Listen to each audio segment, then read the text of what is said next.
Well, the pre-season work continued tonight at Whitehaven. Darren, your thoughts on what was in the end a comfortable 5-0 victory? We made hard work of it, I think, first half. But I think each time you analyse games, you've got to, what we do is give Whitehaven credit for the first 55, 60 minutes of the game where they moved the ball well, worked hard, made it difficult for us. Yeah. Everything you expect from a local derby, if you like. And we had to keep on top of that, and we didn't do enough with the ball first half. I was disappointed with some of our play. We were trying to force things when sometimes it wasn't on, and you just got to accept that sometimes in games you're going to have the ball at the back for a long period of time, and that's not a problem. Yeah. What you're doing is waiting for that space to come, and we tried to find the space that wasn't there, and then we kept turning possession over and so maybe a bit impatient first. Yeah, I think so, but I think that also is a little bit of it's a derby for us as well, and our boys wanted to win, and the learning curve is, don't force possession. If you've got good possession, keep it, move it. Something will happen. We've got good players who can score goals, and chances will happen, but you've got to just keep possession of the ball to create that. You can't. Sometimes you can't force passes that aren't there to force, and that's what was happening first half a little bit. Got the early goal. Dav, perhaps a bit fortunate. I thought maybe Tom should have kept it out, but and then second half the goals flowed at regular intervals. Yeah, I think with the keeper's thoughts on that, it bounced just in front, didn't it? A little bit nastily maybe. On another day, probably saves 9 out of 10 of them, doesn't he? So, but it went in our favour, and that gave us the first goal. Is always important when you're playing lesser opposition, if you like, or a team from a different division.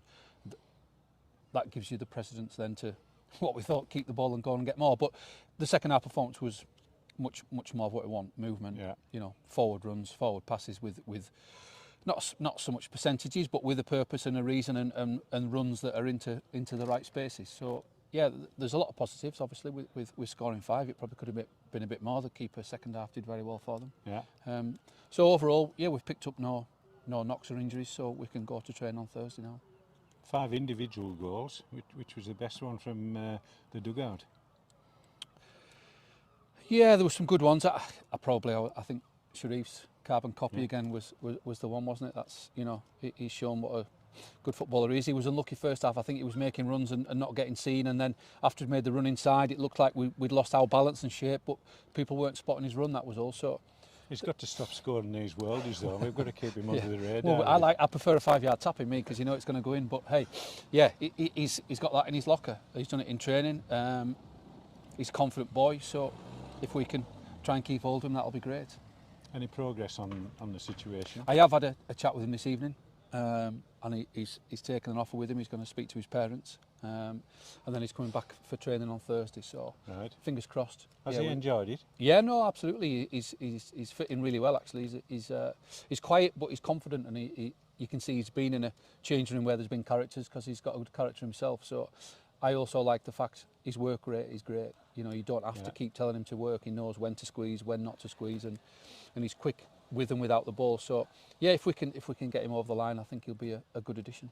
So from one possible recruit to one lad who won't be with us come August, young Sam Christian. Like us, you must have been impressed with the way he's come on in the last 12 months. Yeah, well, he's, as well as watching him for Reds, obviously, he's been in my academy at Newton Rig, and the last 12 months he's been phenomenal, and we're gutted, but he's a very, very bright lad as well. So if you're not going to be a professional, or them opportunities aren't quite there, then he's using his brain power, and he's getting the best out of himself with regards to his football and his knowledge. So we wish him all the best. He's a lovely kid, and he's been fantastic, hasn't he? We're gutted, but at some point you never know, he might come back to us. Great opportunity for that. Completely. Life-changing to go across to America on a scholarship. Fantastic. Bit of a long grass situation on Saturday. Were the conditions a bit better tonight? Yeah, pitch is great. It was a bit longer on Saturday, but you understand teams. You've got to protect your pitch this time of year. They get a lot of hammer, don't they? And we can never rely on the weather. So this pitch is always great. That's why we moved the date so we could play on the grass rather than the Astro, and it's worked out well. You want to play on grass.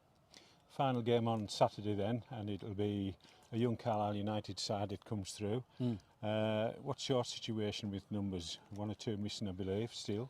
Yeah, it's just the same. We'll have to rotate again, but it gives everybody football. Yeah, it gives everybody opportunities, doesn't it? So we can't moan about it. That's why we've gone for as big a squad as we can stretch to make sure that if people aren't here, we've got quality to bring in. So yeah, there's 1 or 2 missing again, but we've just got to get on with it, because that's the same for the first game of the season, unfortunately. There's people away, so someone's got to stand up and be counted. Darren, good night's work. Thanks very much. Yeah, thanks, Steve. Cheers.